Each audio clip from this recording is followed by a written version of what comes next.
En fait, je voulais parler de Uke Tori, Oui, de l'importance des rôles de Uke Tori, en se prenant comme référence justement l'article que vous avez vu du blog Beffroi Judo. d'accord.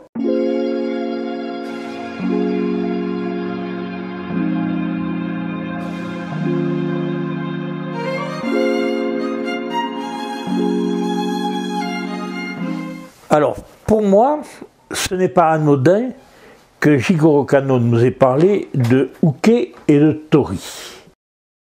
Uke, on a communément l'habitude de dire que c'est celui qui subit. Seulement dire que c'est celui qui subit soit explicatif, non. Parce que tout dépend de savoir si subir, c'est être soumis à quelque chose. Si c'est être soumis à quelque chose, Uke n'a aucune valeur parce qu'il est passif. Maintenant, il subit quoi? Il subit l'emprise de Tori, il subit des consignes qui lui sont données, il subit également le souci d'aider l'autre à faire. D'accord? Dans la mesure où Jigoro Kano a parlé de Uke Tori et de l'entraide et de la prospérité mutuelle, il nous a donné, par la notion de Uke Tori, la méthode à suivre pour arriver à avoir une entraide afin d'obtenir une prospérité mutuelle qui permette à l'individu de s'élever, donc à la société dans laquelle il vit de s'améliorer. D'accord? Donc, à mon sens, Uke est essentiel au niveau de la relation de deux individus. C'est-à-dire que c'est d'emblée nommer les gens en tant que Uke, en tant que Tori, c'est d'emblée partir du principe qu'on ne va pas faire du judo, mais on va ensemble faire le judo. Donc c'est l'un plus l'autre, l'un est complémentaire de l'autre. Et ces deux individus qui sont complémentaires permettent d'aboutir à quelque chose qui leur devient commun, mais qui est la création du judo en quelque sorte. Donc ce qu'il faut qu'on prenne en compte, c'est que Tori doit être celui à qui on s'adresse en priorité dans la mesure où on va faire le judo à quelqu'un. On a tendance à toujours gommer, notamment dans les stages, les ceci et cela, à gommer le rôle de Uke. On montre que Tori doit faire ceci, doit faire cela, on montre que dans le kata, Tori doit faire ceci, doit faire cela, mais on se tait toujours par rapport à Uke. Or, se taire par rapport à Uke, ce n'est pas pouvoir apprendre le judo. D'accord? Dans la relation Uke-Tori, notamment dans les uchikomi, ce qui va être important, c'est de prendre en compte la distance relative de Uke à Tori. Si on présente la forme Uke et Tori doivent faire Osotogari, et on dit à Uke, tu n'es pas avec tes deux jambes tendues en Shisanondai, mais tu es plutôt en Jigotai, de sorte que tu te mettes en déséquilibre arrière. C'est bien, mais c'est faux.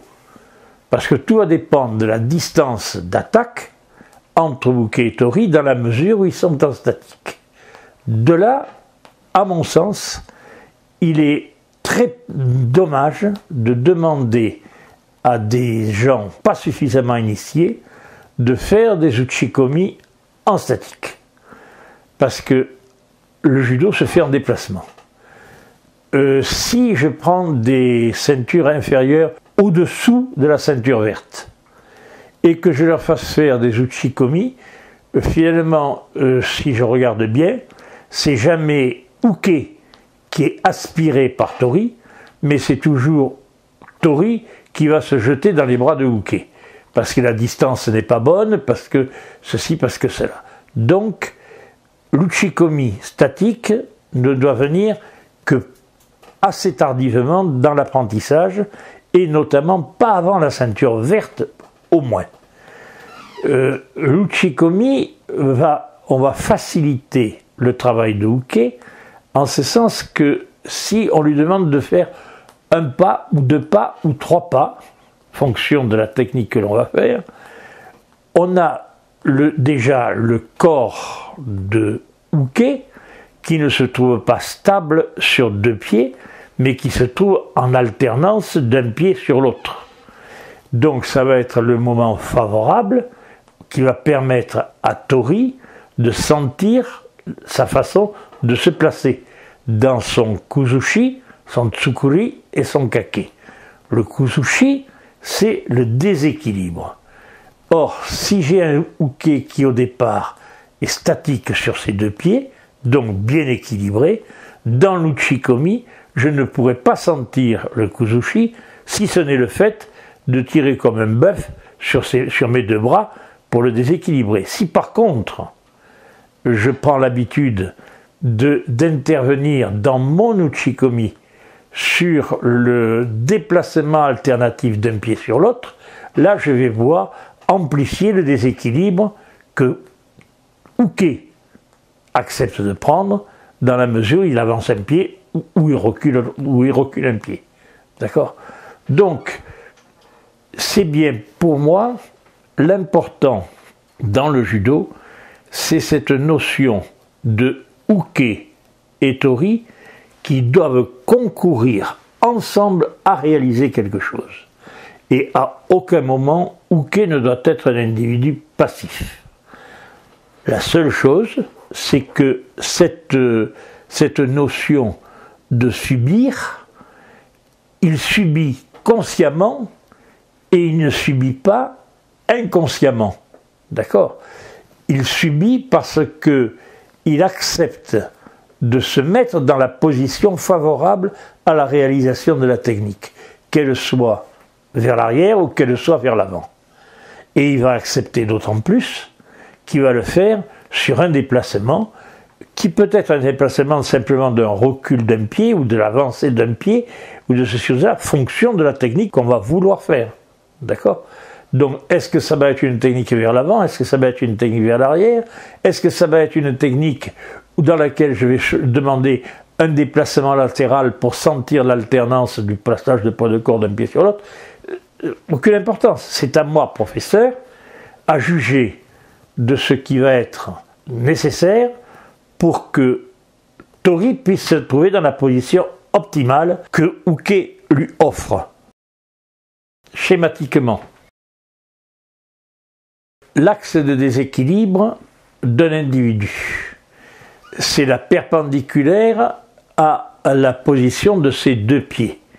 Si je prends mes deux pieds qui sont sur la même ligne, mon axe de déséquilibre va être dans la perpendiculaire de la ligne qui va unir mon pied droit à mon pied gauche, et ça va être soit un déséquilibre vers l'avant, soit un déséquilibre vers l'arrière.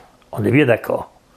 Si je suis placé avec mes deux pieds sur la même ligne, il va être très difficile pour l'autre de sentir dans quelle mesure le déséquilibre va être fait.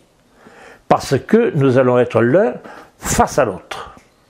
Si maintenant je demande à uke d'avancer son pied dans la garde à droite, d'avancer son pied gauche, la perpendiculaire de la ligne réunissant les deux pieds de uke ne va plus être dans l'axe de tori, mais va être décentrée par rapport à l'axe de tori.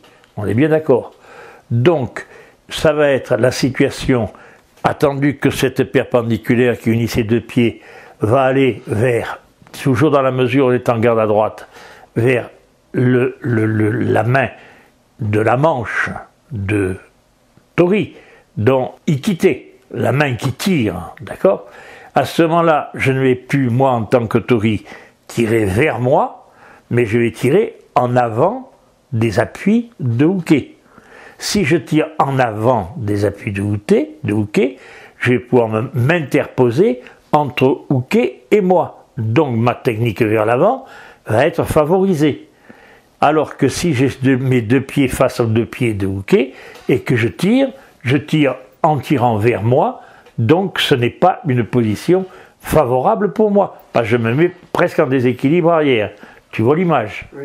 Donc, si je demande à hooker d'accepter de se mettre à partir d'une garde à droite avec pied gauche devant, je vais avoir de grandes possibilités en tant que tori pour attaquer hooker par des techniques avant, qu'elles soient de hanches, d'épaule, de ci ou cela. On est bien d'accord. Oui. Donc, la relation hooké-tori va être essentielle. Si j'ai hooké qui est pité sur ses deux pieds et qui pense à autre chose pendant que l'autre travaille, ça va donner de la fatigue, mais totalement inutile. Oui. D'accord? Donc là, pour moi, c'est cet ensemble qui est essentiel. Alors, j'ai une question... Vas-y, accessoire. Qui concerne donc les rôles qui peuvent être interchangés. C'est-à-dire qu'à un moment donné, quand on parle de Koa et de Senpai, c'est-à-dire qu'il y en a un qui est un peu plus gradé que l'autre. D'accord. Le fait qu'il soit hooké, soit tori, à un moment donné, quand il prend le rôle de hooké, sachant qu'il est un peu plus expérimenté, il va aussi aider l'autre parce qu'il va le corriger. Est-ce que c'est pas une façon d'améliorer un petit peu le procédé? Là, tu as tout à fait raison. Et c'est la raison pour laquelle on n'accepte pas, dans un passage de grade de premier dan, qu'une ceinture marron vienne utiliser une ceinture noire en tant que hooké dans son travail de kata. D'accord? Parce que on sait très bien, et donc on va dans la réalité du judo, on sait très bien que dans le kata, c'est hooké qui est le plus essentiel. Un très bon hooké va permettre à un tori, pas médiocre, mais pas très bien, de faire un beau kata, mais un très mauvais hooké va ne pas permettre à un bon tori de faire un bon kata. D'accord? Donc c'est hooké qui va faciliter les choses. Si c'est hooké qui facilite les choses dans la pratique du kata, c'est bien la même chose, c'est hooké qui va faciliter les choses dans la pratique de l'apprentissage. Or, on sait très bien que, par exemple, on voit des professeurs qui acceptent de chuter devant leurs élèves pour leur permettre de bien sentir le moment d'attaque. Alors que, tu vois ce que je veux te dire? Oui. Donc, c'est hooké qui est l'élément favorisant la réalisation de la technique. C'est pas l'initiative de tori, c'est l'initiative de hooké. Et plus on ira dans la progression du judo, plus ça deviendra tori qui sera l'élément le plus essentiel, mais parce que tout simplement il sait lire la position de hooké. Je peux vous couper? Oui. Alors, dans la situation où j'ai un hooké qui fait pas bien son travail, oui, entre guillemets, il va avoir une position ou une stature justement où il va pas sortir le ventre pour être quand même assez solide, où il va être penché en avant quand je vais faire un déséquilibre avec une action des bras.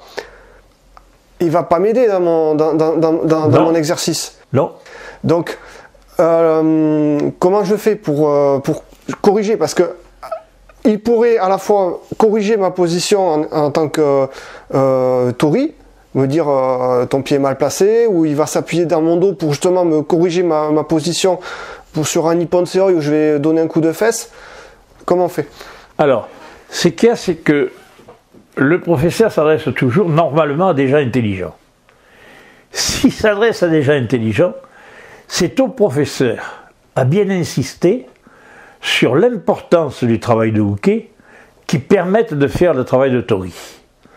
Maintenant, si le professeur dit simplement « Bon, hooké, deux jambes écartées, ne bouge pas » et explique à tori tout ce que tori doit faire, c'est pas hooké et tori qui ont tort, c'est le professeur qui n'a rien compris. D'accord? Le problème est là. Donc, c'est le rôle du professeur, le rôle de celui qui connaît, qui n'est pas forcément le professeur, mais qui peut être le plus gradé, qui peut être le senpai, qui peut être tout ce que tu voudras, qui doit guider l'autre afin de réaliser. Et celui qui va être celui qui reçoit, va accepter ce travail-là. Et ça va enrichir sa prise de conscience. Parce que en aidant Tori à faire sa technique, il va percevoir en lui-même la situation dans laquelle il se trouve. Donc plus tard, il va percevoir dans le travail de ses bras en tant qu'antenne, le renseignant sur le déséquilibre de l'autre, il va percevoir de l'opportunité du sens de son attaque. Et ça, on va devoir l'étendre dans la pratique du randori. C'est-à-dire que si dans la pratique du randori, on impose le fait de ne pas accepter la chute, de ne pas accepter la diversité des attaques, à ce moment-là, on gomme la relation Uke-Tori. Et on ne va pas pouvoir progresser. Donc, il va falloir que dans la pratique de l'apprentissage du judo, on passe par la notion de ce que le judo se fait en déplacement et non en statique. Qu'on commence à apprendre les techniques sur un déplacement, qui n'est pas forcément un déplacement de plusieurs pas. Mais je peux très bien partir du principe que j'ai appris à chuter, par exemple, sur une chute à droite, j'ai appris à chuter étant à genoux, avec mon genou gauche, mon genou droit posé au sol, mon pied gauche posé au sol, donc mon genou gauche dressé. Et j'ai senti que c'était entre mes deux appuis que je vais faire ma chute. Bon, eh bien je vais, pour les débutants de la pratique, du moment où on a senti ça dans l'apprentissage de la chute, on va se mettre debout et je vais, en tant que uke, avancer mon pied gauche, donc me retrouver dans la même position que j'étais à genoux, d'accord? Et Tori va simplement faire passer sa jambe droite entre lui et moi pour m'amener à chuter. Donc je vais apprendre Koshiguruma ou Kubinage ou ce que l'on voudra dans cette situation. Et je ne vais pas apprendre Koshiguruma ou Kubinage en tant que ceinture blanche avec les deux pieds de uke posés au sol. Je vais apprendre le judo dans le déplacement. Quand je vais aborder au sotogari pour faire chuter mon partenaire, c'est parce que je vais reculer ma jambe gauche que Tori va pouvoir venir se placer et attaquer mon osotogari. D'accord? Donc, il va falloir que d'emblée, je prenne l'habitude d'apprendre le judo dans un déplacement, peut-être un peu stéréotypé, c'est certain, parce que je ne veux pas le laisser aléatoire dans un premier temps pour sentir ceci ou sentir cela. Mais dès que je vais aller un peu au-delà de l'apprentissage, c'est-à-dire dans les premiers mois, et où je vais travailler sur la forme du Yakusokugeko, là je vais à nouveau sentir, mais avec un déplacement aléatoire, le fait que c'est dans le déplacement de l'autre que je dois placer mon corps pour arriver à le faire chuter, soit vers l'avant, soit vers l'arrière. Et le Yakusokugeko va me donner cette notion-là.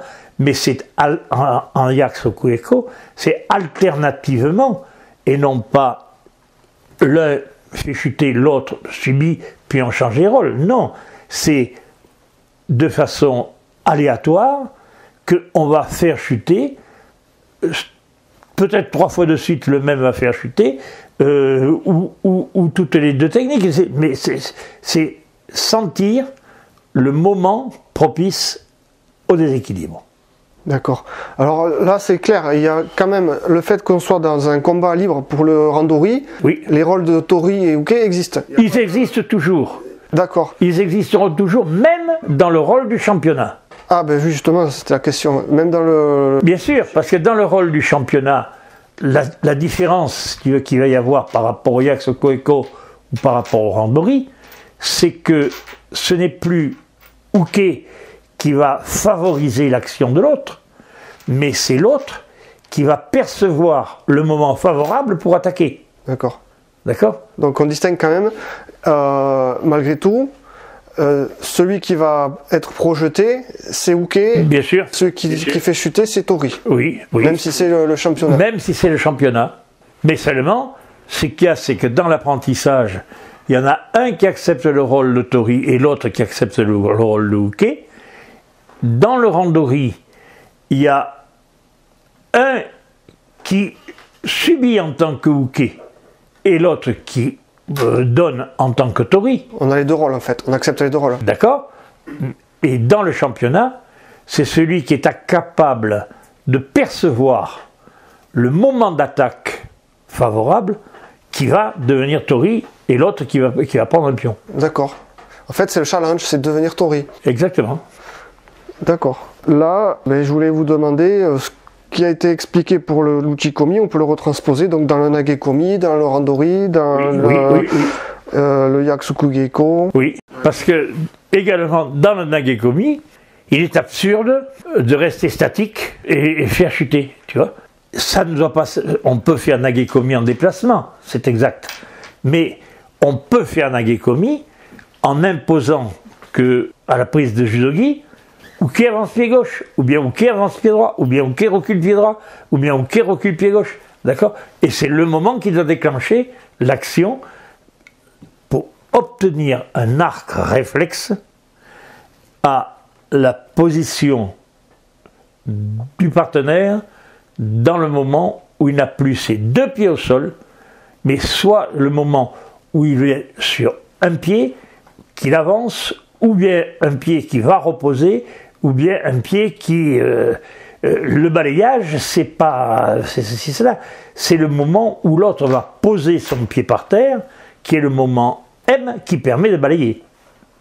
Si c'est trop tôt, il va lever le pied, et si c'est trop tard, il va être bloqué sur sa jambe. Donc le balayage, c'est percevoir le moment où il est en train de déplacer son pied et où il va le prendre au sol, pour donner le poids de son corps sur le pied qu'il est en train de déplacer.